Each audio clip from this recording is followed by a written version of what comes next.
Hello, I'm back. And did you miss me? Well, did you?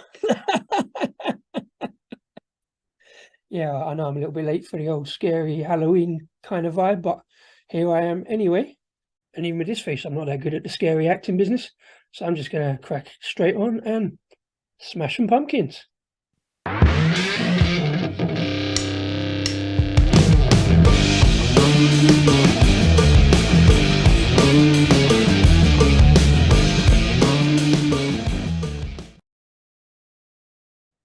Yes, Rascal and Disco beer review with me, Disco, coming at you with another long-awaited beer video from in front of the cans and bottles here on the bar. I'm still scarily calling the Disco Arms. As I say, a little bit late from this one since Halloween was a few weeks ago, but I got these pumpkin beers in. I just never quite got around to doing the video and the reviews, so I thought I'd put them all together in one video, being that they are all essentially the same beer flavour, although over three slightly different beer styles. The first one I got is Pumpkin Spice Latte, which is the name of the beer because the description is spiced amber ale at 5% from Fierce Beer up in Aberdeen in Scotland. I think they've done it that way because nobody really knows what pumpkin tastes like.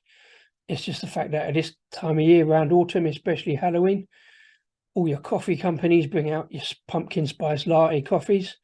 And I'm not degrading this. This is absolutely fine by me. I do love additives in beer, adjuncts in beer, so the beer companies bring out pumpkin, but pumpkin doesn't really taste that much as far as I can tell from the previous beers I've had, so they spice it up a little bit with your kind of winter spices that are available all year round anyway, and bung a little bit of coffee in to make pumpkin spice latte.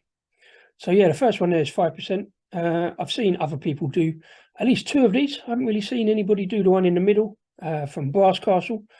I think it's only me that drinks Brass Castle as the reviewers, but I'm sure a few other people do as well. It's called Kitsch, Brass Castle from Malton in North Yorkshire, and it's a pumpkin spice latte white stout at 6.7%. So I'm going to get a bit fed up with saying pumpkin spice latte by the end of this video because it's in all of the beers, but I just say it because that is the name of it. Unless I get it wrong and end up saying pumpkin lice sparte, which is something only Latin scholars know about, I think, and not very nice. And the one on the end I've seen almost everybody else do is Pumpkin Lure of the Dark Side. Seems to be a now annual collab between S43 and Brew York. And it is 8.7% Imperial Pumpkin Spice Latte Stout. So I've got an amber ale, a white stout, and an Imperial stout. So without further ado, let's get the first one in the glass and start smashing some pumpkins. Fierce, I've had a few Fierce beers last couple of years. I haven't had it quite enough, but they always do some interesting appetizing looking beers. I think this one is an annual one as well, I believe. I'm sure I saw it last year, although I didn't try. I did try a couple of pumpkin beers last time out, including the one on the end in slightly different iteration. As you can possibly see there, looks quite dark on camera, but it is without doubt an amber ale. It's much lighter amber ale to the naked eye. Good frothy, creamy head on that. A slightly indistinct aroma, definitely an ale, definitely an amber ale. A little bit of kind of sort of bitterness hops, a little bit of maltiness on there. No real, for me anyway, I know I'm terrible at aromas, no real coffee aroma, certainly no pumpkin aroma, because what does pumpkin smell like? A little bit of sort of savoury kind of spiciness. Anyway, let's dive straight in. Cheers.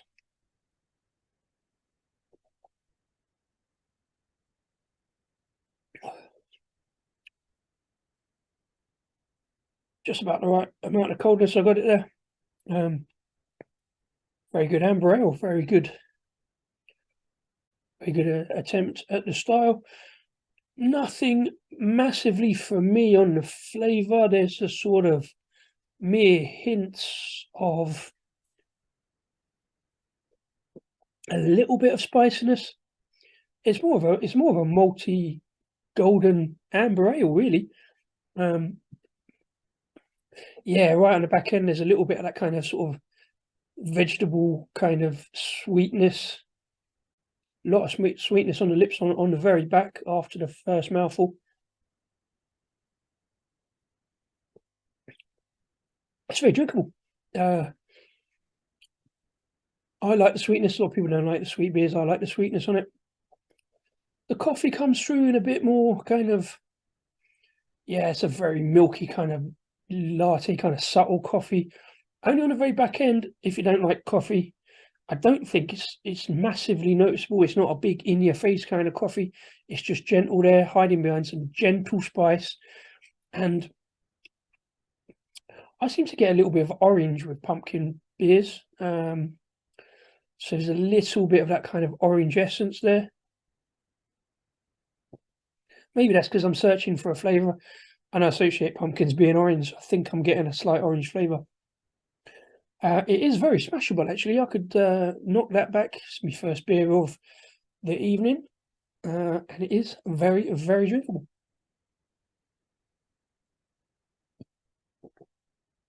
I'm gulping that too much. And I put that to one side. That is a very nice, very drinkable, very sessionable ale. Not necessarily picking up, say, too much on the pumpkin or the spice, or indeed the latte, but it's very, very drinkable. Let's get on to the one in the middle there. So a white stout from Brass Castle. Had a lot of beers from Brass Castle, as you can see. Big fans of them. Haven't had so many of their beers over the course of this year, but I see this one. Picked all these up from the House of the Trembling Madness. I always pronounce that wrong. I always call it the House of Trembling Madness, but it's not. It's House of the Trembling Madness. Picked all these three up from there. Although I've had quite a lot of beers direct from Brass Castle. I haven't had quite so many cans out this year, so I picked this one up from Trembling Madness rather than getting a direct order. As I say, it's 6.7% Kitsch Pumpkin Spice Latte White Stout. Let's get it in another glass and see what we get from that.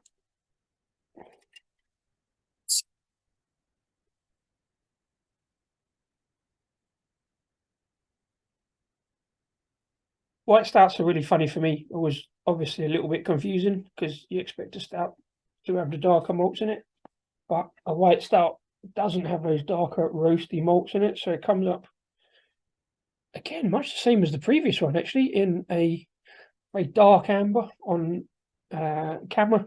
Again, to me, it's much the same as it's definitely an amber colour.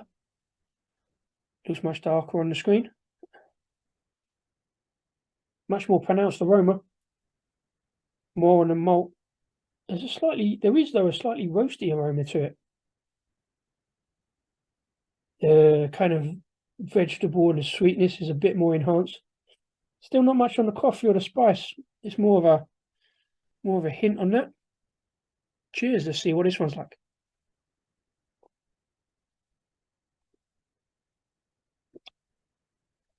Oh yeah, I guess because it's a stout, it is kind of much, and obviously it's higher AVB at 6.7, much more noticeable body on it, much slightly thicker, more voluminous, much more robust flavors to it. I'm always confused by the flavors on white stouts as well. Doesn't mean I don't like them. It's just always a little bit of a surprise. This one again, very drinkable. Fair amount of smoothness, a little bit rough around the edges on the.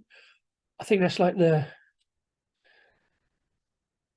I think it's the malt. I think it's the pumpkin, that savoury kind of roughness. I always use that expression.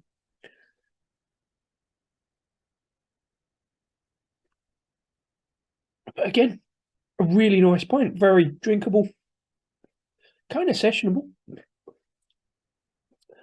Pick up a little bit of spice, but it's more a sort of.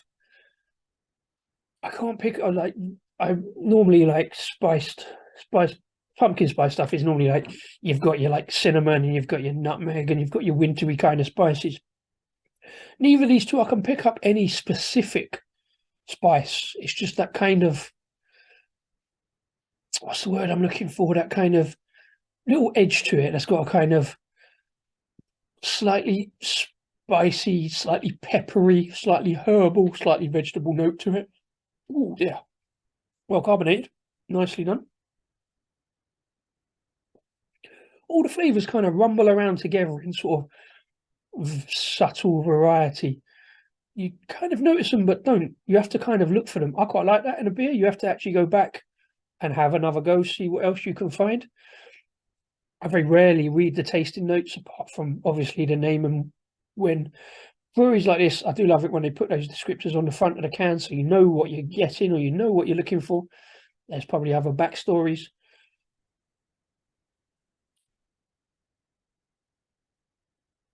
on the cans, but I just dive straight in. Much more sweetness coming through. It's quite sticky. A little bit of kind of it's got sort of overtones of like a honey wee heavy, you know. It's like that got that kind of old ale kind of notes with a certain sweetness. It's almost honey. Again, just a touch of flavour. I like that one. I could go back for more on that one. But in the meantime, I'm going to sit them there and check them out afterwards. But I'm going to go into the big one, the Pumpkin Lure of the Dark Side. It is kind of luring me in. 8.7% Imperial Stout. Let's get another glass and get it in. So I did have this last year. I think they adjusted the name slightly, and I think I know they adjusted the packaging because it's very green last time, reminiscent of a certain big coffee brand. Much more subtlety on this one. Maybe they got told to turn it down a bit. They quite like that, do S43.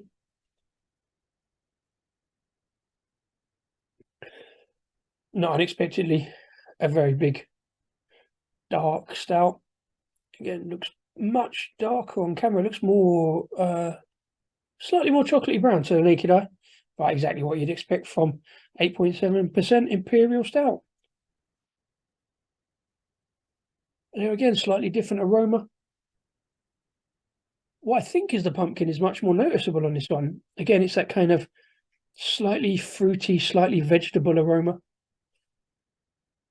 but in a good way. Again, I'm not getting that much in the way of coffee. I think the latte is more. I imagine these have all got lactose in them. No, I don't think the middle one will. I don't think they do that. But it's that kind of sort of sweet, kind of milky coffee. But all three descriptors on the ingredients are sort of there, but not pronounced. Anyway, let's dive in. Cheers.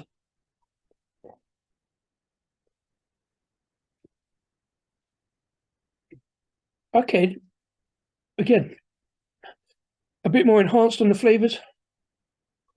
Again, I'm getting that kind of sort of fleshy orange kind of taste, but it's again not fully there. It's just in the background. There's a little bit more on the like the pumpkin squash, that kind of vegetable area that's kind of fruity.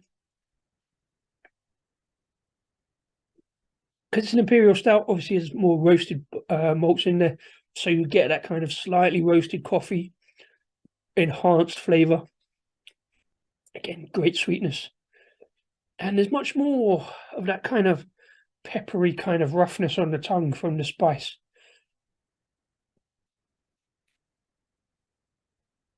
As a session, smashing them out, these three beers fit really nicely together. You go up in body of the beer, you go up in ABV, and you go up in the flavour profile. Each one having that little step up in of the three individual flavours in this beer. Which one is my favourite is hard to say. I like them all. I say I could, if I was not doing a video, I could sit and sup more slowly on each of the three of them, building up to quite a decent free beer mini session.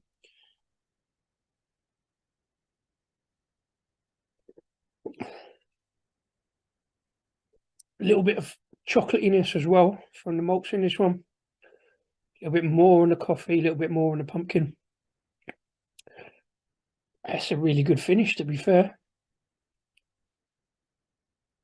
So, overall, sorry for bringing these beers to you a little bit later than Halloween than they should be.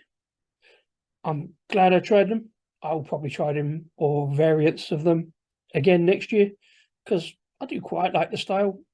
Even if there's nothing particular in pumpkin to be picking out, you just kind of know it's there. I do have one other pumpkin beer to tell you about, but I will do that in a separate video because it's not a latte one, but it is a pumpkin spiced Hefeweizen. So hopefully I'll get that out soon.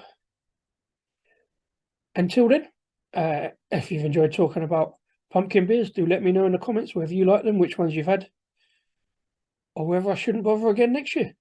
And until the next one, whatever you're drinking, enjoy the beers. I'm in Disco of Rasco and Disco Beer Review. Cheers.